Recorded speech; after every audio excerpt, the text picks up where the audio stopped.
என் அன்பு ஆன்மீகம் டாக்ஸ் நேயர்கள் அனைவருக்கும் என் அன்பு வணக்கங்கள். குரு பெயர்ச்சி குரு பெயர்ச்சின்வாங்க. உற்சாகம் தரும் குரு பெயர்ச்சி. உற்சாகத்தையும் சந்தோஷத்தையும் தரக்கூடிய குரு 12 வருடங்களுக்கு ஒரு முறை தான் கடகத்துக்கு வரார். கேதுவோடு சேரப்போகிறார். அப்போ எனக்கு எப்படி சார் இருக்கும்? எல்லாருக்கும் ஒரு ஆசை தானேங்க. குரு பெயர்ச்சி வந்தால் கல்யாணம் நடக்குமா, வீடு கட்டலாமா, குழந்தைங்களுக்கு கல்யாணம் ஆகுமாவா? இப்போ சனீஸ்வரர்னாலே ஒரு பயம். குரு சுபர், சுபத்தை தருவாரா? அதை சொல்கிறது தானே இந்த குரு பெயர்ச்சி. உற்சாகம் தரும் உச்ச குரு எப்படிப்பட்ட பலன் தருவார் அப்படிங்கிறத 12 ராசிக்காரர்களுக்கும் பலன்களோடு சொல்லியிருக்கேன். வாங்க அத்தனை பேரும் அதை பார்ப்போம். தனுர் ராசி நேயர்களுக்கு உற்சாகத்தை பற்றி கவலையே கிடையாது. உச்ச குரு உங்களுக்கு ஒரு பக்கம் இருந்தாலும் எப்போவுமே நீங்கள் சும்மா அதிர்து இல்லை, அந்த கேரக்டர் தான். ஆனால் உங்கள் வேலை என்னவோ அதை பாருங்கள்.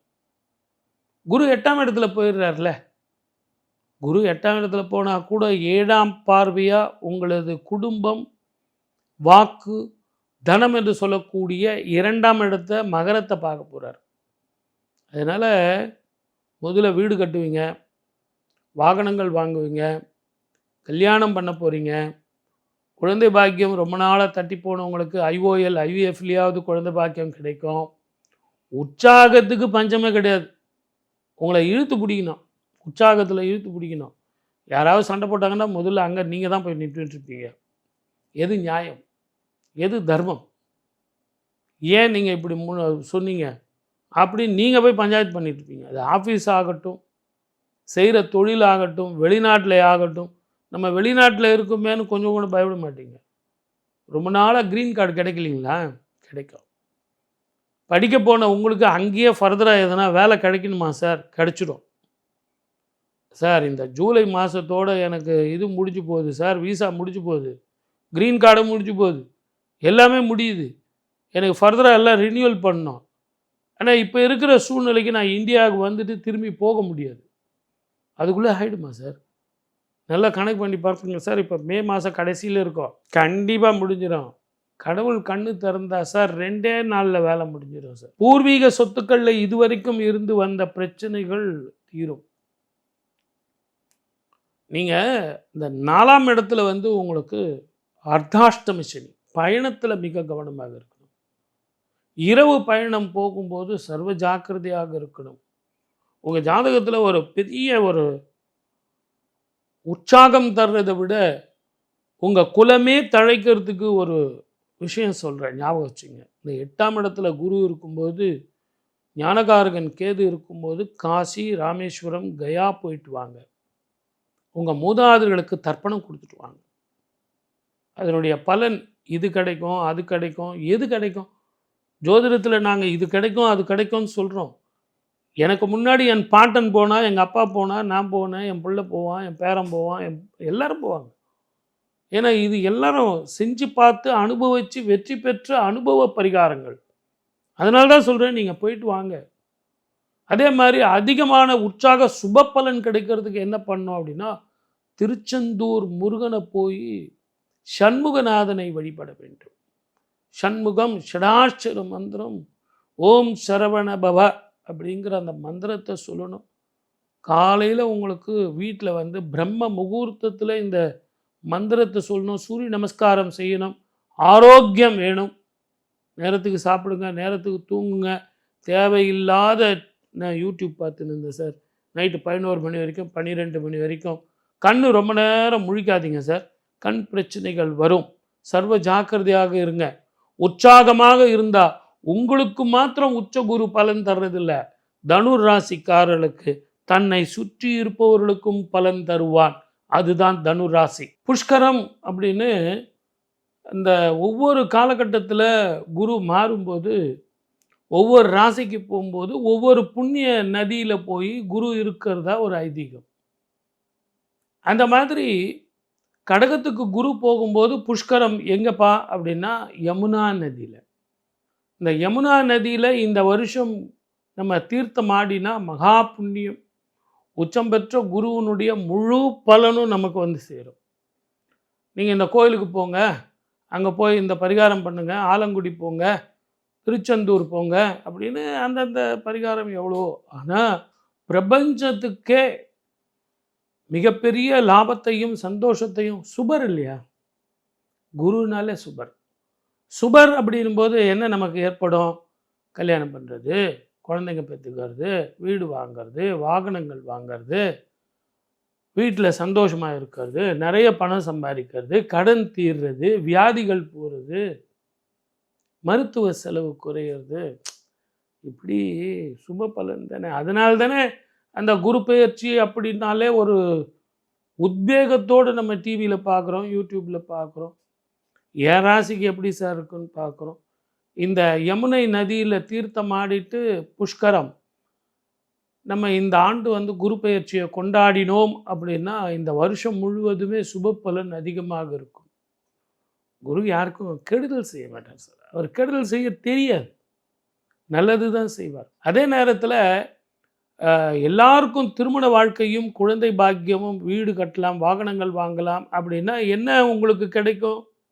வருமானம் வரப்போகுதுன்னு தெரியுது. வேலைவாய்ப்பு கிடைக்குமா சார்? யூஎஸ் சுத்தமாக மூடிட்டானே சார், எங்களுக்கு விசா கிடைக்குமா அப்படின்னா கிடைக்கும். அந்த நாடு இல்லைன்னா இன்னொரு நாட்டுக்கு போகிறோம். புதுசாக எதுனா தொழில் பண்ணுறவங்களுக்கு கூட இது நல்லாயிருக்கும். படிக்கிற பிள்ளைங்களுக்கு இது ஒரு நல்ல நல்ல புது புது படிப்பு, லேட்டஸ்ட் டெக்னாலஜியில் நிறைய இன்னோவேஷன், அதில் வந்து மேற்படிப்பு. அதே மாதிரி நீட் எக்ஸாம் பண்ணுறவங்க வந்து எம்டி பண்ணுறவங்க புது விதமான படிப்புக்கு தயாராகுங்க. அது ஏஐன்னு நீங்கள் சொல்லலாம். ஏஐயை விட இன்னும் அதிக டெக்னாலஜி உள்ள படிப்புகள்லாம் வரப்போகுது. ஒரு பொருளாதார வளர்ச்சியும் இருக்கும், பொருளாதார வீழ்ச்சியும் இருக்கும். அதே நேரத்தில் ஒரு வைப்ரண்ட் லெவல் இருந்துக்கிட்டே இருக்கும். எனக்கு வருமானம் வராமல் இல்லை சார், வருமானம் வருது, ஆனால் நிரந்தரமாக வருமா? அதே நேரத்தில் விரயத்தை கட்டுப்படுத்தலாமா அப்படின்னா அதுதான் உங்களுக்கு பிரச்சனை. இந்த கடக உச்ச குரு அப்படிங்கிறவர் இந்த வருஷம் குரு தான் ராஜா. குரு ராஜாவாக இருந்து உச்சம் பெற்ற குருவாக இருந்து தீர்த்தமாடினால் கேது போய் கலக்கிறார். அது நல்லா ஞாபகம் வச்சுங்க. நம்ம டிவியில் நம்ம யூடியூப்லலாம் பார்த்தீங்கன்னா ஞானகாரகன் கேது வந்து கூட இருக்கான் சார் அப்படின்னு நான் உங்களுக்கு சொல்லிக்கிட்டே இருக்கேன். யாரும் கேட்கவும் மாட்டேன்றீங்க. அதனால் என்ன சார் இருக்குது, கேது வந்தால் வந்துட்டு போகிறாரு, வரும்போது பார்த்துக்கலாம். கடகராசிக்கு 7ஆம் வீட்டில் மகரத்தில் வந்து ராகு. இந்த ராகு 7ஆம் இடத்துல இருக்கிறதுங்கிறது மிகப்பெரிய பிரச்சனையை கொடுப்பான். கடகத்துக்கு மட்டும் இல்லை, இந்த உலகத்துக்கே.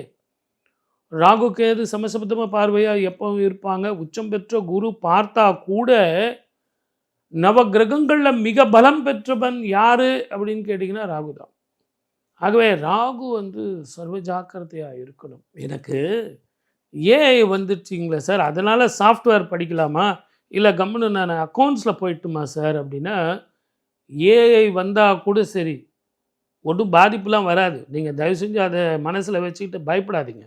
நான் இது படிச்சிட்டேன் சார், சாஃப்ட்வேர் படிச்சிட்டேன், ஏஐ அப்டேட் ஆகட்டுமானா அப்டேட் பண்ணிங்க. இன்றைக்கி கூட நாங்கள் ஜோதிடம் வந்து அப்டேட் பண்ணிக்கிட்டே இருக்கோம், டெய்லி படிக்கிறோம்.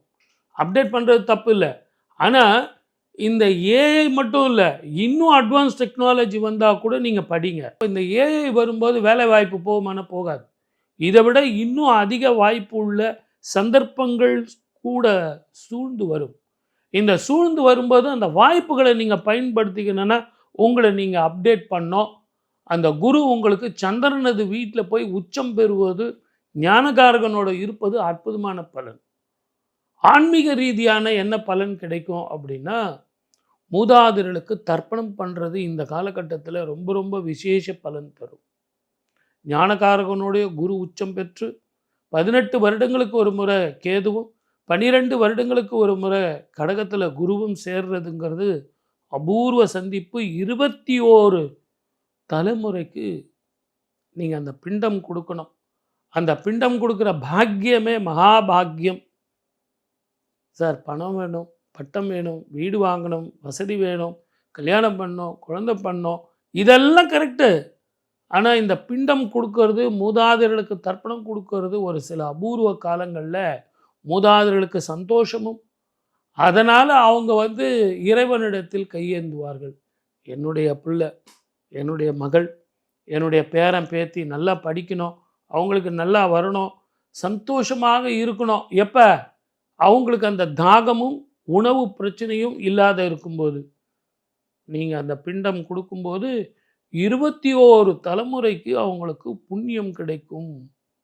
ஆகவே தயவு செஞ்சு இந்த நிகழ்ச்சியை பார்த்துட்டு இருக்கிற பொது பலனில் எனக்கு பணம் கிடைக்குமா பட்டம் கிடைக்குமா பார்க்குற நீங்கள் அதுவும் பாருங்கள், நான் வேண்டான்னு சொல்லலை.